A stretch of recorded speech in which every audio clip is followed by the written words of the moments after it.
어제 본문 3장 4절에서 사도 바울은 확신 가운데 말하고 있습니다. 너희에 대하여는 우리가 명한 것을 너희가 행하고 또 행할 줄을 우리가 주 안에서 확신한다. 지금 데살로니가 후서 이 편지를 통하여서 너희들에게 말하는 그 모든 것들을 너희들은 행할 수 있을 거야 라고 확신 가운데 말하고 있습니다. 이 성도들에 대한 사도 바울의 절대적인 신뢰였죠. 이러한 확신의 근거가 어디에 있는가? 그게 어제 보면 3장 5절인데요. 하나님의 사랑과 그리스도의 인내였습니다. 여러분 3장 5절 어제 큐티 본문 가장 마지막 절을 한번 보세요. 주께서 너희 마음을 인도하여 하나님의 사랑과 그리스도의 인내에 들어가게 하시기를 원하노라. 사도 바울은 그저 잘 될 수 있을 거야. 시간이 지나면 잘 될 거야. 이런 막연한 희망 그런 것 아니었습니다. 그냥 분위기 띄우는 그런 말이 아니었고요. 사도 바울에게 내가 확신한다라는 근거는 두 가지였어요. 하나님의 사랑과 그리스도의 인내였습니다. 하나님의 사랑 생각해 보시죠. 우리가 지난 한 주간 동안 특별히 고난 주간을 보내면서 그 사랑을 우리는 깊게 묵상했습니다. 다 내어주는 거였죠. 하나밖에 없는 아들 예수 그리스도까지도 다 내어줌. 그게 하나님의 사랑 아니었겠습니까? 그리스도의 인내는 무엇이죠? 자신을 버린 그 아버지의 말씀 앞에 끝까지 순종하는 것. 이것이 그리스도의 인내였습니다. 하나님의 사랑과 그리스도의 인내 이 두 가지가 있을 때에 우리는 말할 수 있는 것이죠. 확신을 말할 수 있는 것입니다. 그 확신 가운데 데살로니가 성도들이여 너희들 행할 수 있을 거다 라고 사도 바울은 분명하게 말하고 있습니다. 자, 그런데요, 이러한 하나님의 사랑과 그리스도의 인내를 그릇되이 사용하는 자들이 있었습니다.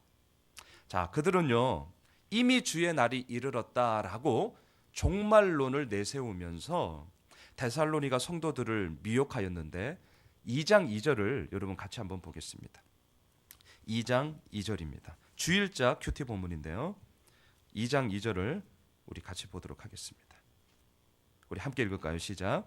영으로나 또는 말로나 또는 우리에게서 받았다 하는 편지로나 주의 날이 이르렀다고 해서 쉽게 마음이 흔들리거나 두려워하거나 하지 말아야 한다는 것이라. 자, 이들의 미혹은 상당한 파급력이 있었습니다.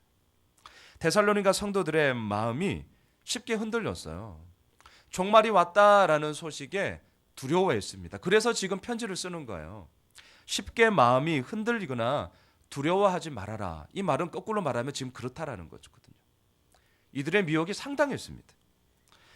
저는 이 말씀을 묵상하면서 딱 한 사건이 갑자기 떠올랐어요. 92년도. 여러분 다미 선교회 사건 아십니까? 기억나시죠? 우리나라 전역을 떠들썩하게 만들었던 사건이죠. 92년 10월 28일 이제 휴거된다고 해가지고 저도 기억나요.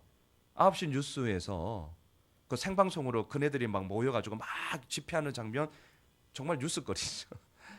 그 뉴스로 이렇게 리포트했던 것까지도 기억이 나는데요. 물론 다 헛된 가르침이요, 헛된 미혹이죠. 우리는 알고 있습니다. 그날 그때는 언제인지 모른다. 주님이 그렇게 말씀하셨잖아요. 근데 어쩜 사람들은 그것 가운데 그렇게 넘어가죠. 그때 파급력은 사회에 상당히 많은 영향을 끼쳤는데 지금 데살로니가 성도들에게도 딱 그런 상황이라는 거예요. 아니다라는 걸 알아요. 근데 이상하죠? 마음이 흔들리고 있습니다. 아니다라는 걸 알아요. 그런데 주의 날이 이르렀다라는 말에 두려움까지 생기게 된 것이죠. 자, 이러한 데살로니가 성도들에게 지금 사도 바울은 단호하게 말합니다. 그게 오늘 본문 6절이에요. 자, 오늘 본문 6절을 같이 읽도록 하겠습니다. 읽겠습니다. 시작. 형제들아, 우리 주 예수 그리스도의 이름으로 너희를 명하노니 게으르게 행하고 우리에게서 받은 전통대로 행하지 아니하는 모든 형제에게서 떠나라. 타협의 여지가 전혀 없습니다. 예외 없어요. 모든 형제에게서부터 떠나라. 여기서 말하는 모든 형제는 누구입니까? 이미 주의 날이 이르렀다라고 얘기를 하면서 그릇되게 종말론을 이용해 먹는 그러한 형제들, 그러한 사람들을 얘기하고 있습니다. 단호합니다. 모든 형제에게서 떠나라. 이유는 간단합니다. 그들의 종말론이 틀렸기 때문에 그렇습니다. 예수님이 말씀하신 것과는 완전히 다른 틀린 종말론이었기 때문입니다. 자, 특별히 사도 바울은요, 이렇게 미혹하고 있는 종말론자들을 향하여서 게으른 자들이다 라고 꼬집어서 말하고 있습니다. 여기서 꼬집어 비난하는 이들의 게으름은 무엇인가? 그것을 오늘 보면 7절과 8절을 보면 세 가지를 알 수 있는데요. 자, 7절과 8절을 계속해서 우리 함께 읽도록 하겠습니다. 시작. 어떻게 우리를 본받아야 할지를 너희가 스스로 아나니 우리가 너희 가운데서 무질서하게 행하지 아니하며 누구에게서든지 음식을 값없이 먹지 않고 오직 수고하고 애써 주야로 일함은 너희 아무에게도 폐를 끼치지 아니하려 함이니. 네, 이 얘기는요, 사도 바울이 데살로니가에서 사역을 할 때 본인이 어떻게 했는지를 지금 말을 하고 있는 부분입니다. 무질서하게 행하지 않았다. 음식을 먹을 때 값없이 먹은 적 없다. 애써서 밤낮으로 나 열심히 일했다. 이 얘기를 하죠. 굳이 자신의 이야기를 하는 이유가 무엇입니까? 그건 지금 데살로니가 성도들을 미혹하는 종말론자들이 그렇게 행하지 않고 있었기 때문입니다. 그래서 나를 보라는 거예요. 나를 봐. 내가 어떻게 했냐. 너희들 왜 이들의 마음에, 이들의 말에 그렇게 쉽게 흔들리니? 어떤 이들은 두려워한다고? 그거 아니야. 나를 봐, 나를. 여러분, 이것만큼 강한 논증이 어디에 있겠어? 나를 봐, 나를 봐. 이거예요, 이거. 자, 이들의 게으름은 뭐죠? 사도 바울의 이 말을 빗대어서 돌려보면 이들의 게으름은요, 질서를 어지럽히고 자신들의 마음대로 행하는 무질서였어요. 이들의 마음 가운데 뭐가 있었을까요? 야, 주의 날이 이르렀어. 야, 이제 세상 끝났어. 야, 이제 그냥 가는 거야. 이런 생각으로 무질서하게 행했다라는 것입니다. 이들의 게으름은 무엇입니까? 심지어는 음식을 먹으면 값을 내야죠. 다시 말할까요? 정당한 대가를 치러야 됩니다. 근데 그렇게 하지 않았다라는 것입니다. 이들의 게으름은 무엇입니까? 애써 수고하고 밤낮으로 일하면서 그렇게 행하는 것이 아니라 잘 먹고 잘 사는 그것을 원하면서 이들은 뭐 했냐? 무의도식했다는 거예요. 아무것도 안 했다라는 것입니다. 그러니 여기서 무슨 선한 것이 나올 수 있겠습니까? 사도 바울은 지금요, 주의 날이 이르렀다라고 하면서 미혹하는 이들의 게으름을 지적하였습니다. 그러면서 자신이 데살로니가 교회에 있을 때에도, 지금이 아니라 예전에도 함께 있을 때에도 줄곧 주장하였던 자신의 분명한 기준을 피력하고 있는데 그것이 10절입니다. 10절. 우리가 좀 잘 알고 있는 말씀이기도 하죠. 자, 10절을 같이 읽겠습니다. 시작. 우리가 너희와 함께 있을 때에도 너희에게 명하기를 누구든지 일하기 싫어하거든 먹지도 말게 하라 하였더니, 이것이 사도 바울이 추구하는 소위 종말론자들의 태도였어요. 여러분, 이 말을 꼭 기억하셔야 됩니다. 다시 오실 주님을 기다립니다. 그리고 그 기다림은 게으름으로 시간을 헛되이 보내는 것이 아니라 오늘 내게 주어진 삶의 현장 가운데 최선을 다하는 열심입니다. 그렇기 때문에 사도 바울은 지금 진정으로 다시 오실 주님을 기다리는 종말론자의 삶은 어떠해야 되는가? 단 한마디도 정리하는 거예요. 누구든지 일하기 싫어하거든 먹지도 말아라. 여러분, 이거는 빈둥거리면서 게으름을 피우는 사람들에게 야, 너 그렇게 살면 되겠냐? 야, 좀 부지런하게 좀 살아. 라는 단지 그런 도덕 윤리적인 차원의 얘기가 아니에요. 이 얘기는 오늘 문맥에 보면 종말론에 대한 얘기예요. 다시 오실 주님을 우리가 기다립니다. 그 기다림 가운데 빈둥빈둥 거리지 말라는 거예요. 오늘 이 데살로니가 교회 성도들을 미혹하고 있는 그릇된 종말론자들처럼 무질서하게 행하는 것이 아니라 정당한 대가를 치러야죠. 열심히 일을 해야죠. 그리고 애써 주야로 일함으로 말미암아 오늘 나에게 주어진 삶의 현장 가운데 하나님 앞에서 바르게 서는 것, 이것이 진정한 종말론자로서 붙잡아야 할 것임을 사도 바울은 지금 천명하고 있는 것입니다. 그렇게 살아라는 것이죠. 그렇게 살아갈 때 뭘 깨닫느냐? 하나님의 은혜가, 하나님의 이끄심이 어떻게 우리들 삶 가운데 이루어지는지를 정말 깨닫게 된다라는 것입니다. 자, 그런데요, 이러한 사실들을 이 10절 말씀을 간과하고 놓쳐버리면 어떻게 되는 줄 아세요? 그것은 한마디로 정리를 하면 일꾼이 아니라 일감이 돼요. 자, 그게 11절 얘기입니다. 11절을 계속 같이 읽겠습니다. 시작. 우리가 들은즉 너희 가운데 게으르게 행하여 도무지 일하지 아니하고 일을 만들기만 하는 자들이 있다니. 네, 일하지 않고 일을 만들기만 한다면 어떻겠어요? 본인도 힘들고요, 그가 속해 있는 공동체는 더 힘들어지는 거죠. 일꾼이 아니라 일감이 되는 거예요. 한번 여러분 나 자신을 한번 비춰봅시다. 내가 일꾼인가 일감인가. 구분하는 기준이 있어요. 그게 뭐냐면 내가 일하여서 나의 양식을 먹는가 그렇지 않은가예요.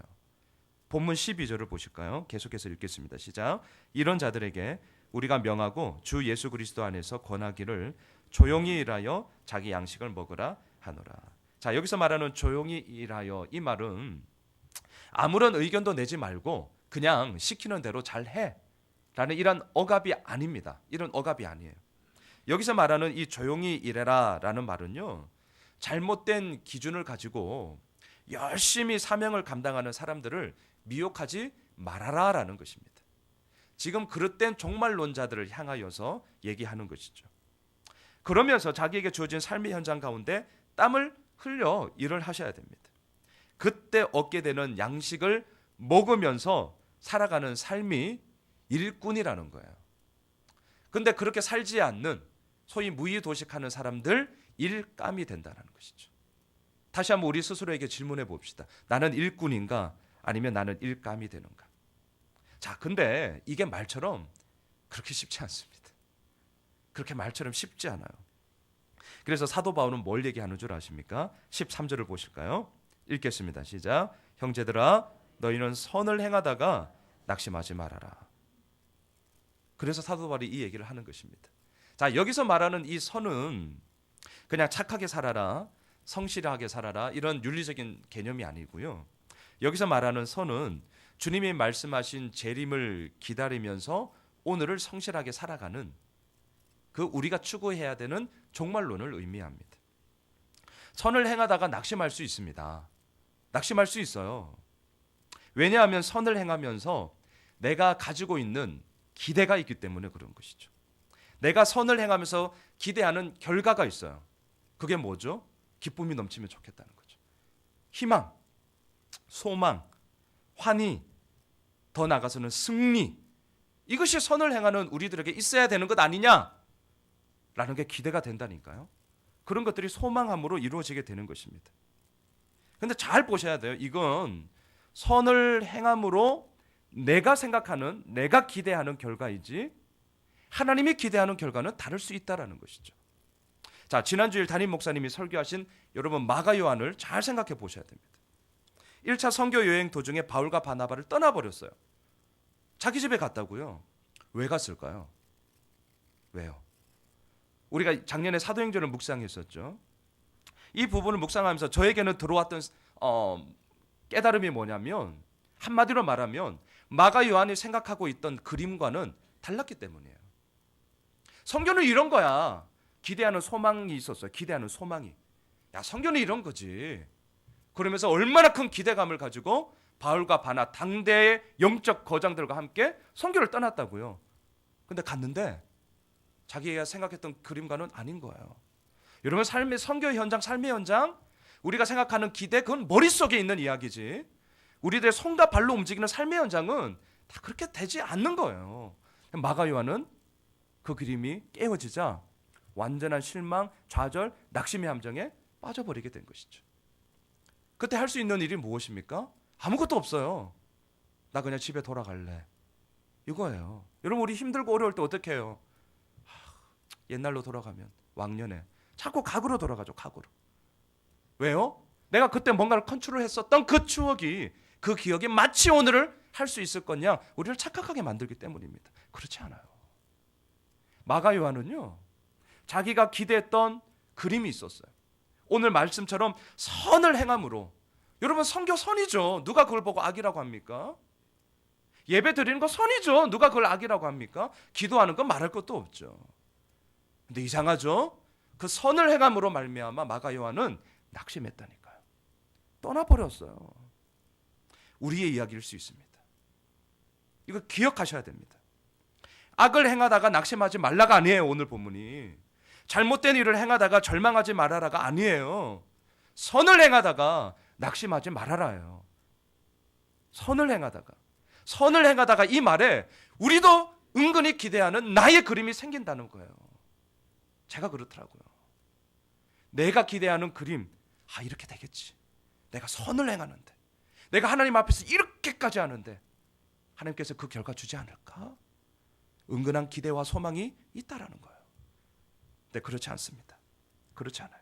결국 우리가 싸워야 할 것은 무엇인 줄 아십니까? 선을 행하면서 내가 기대하게 되어지는 그 소망마저도 하나님께 맡길 수 있느냐 없느냐, 결국은 이 싸움이에요. 여기서 무너지면 제가 단언하건대 낙심의 함정에 100% 빠집니다. 그렇게 오늘 사도 바울은 우리들에게 정직하게 얘기하는 거예요. 선을 행함으로 낙심하지 말아라. 선을 행함으로 낙심하지 말아라. 여전히 선을 행하면서 내가 가지고 있는 기대와 소망이 있다면 낙심하게 될 것입니다.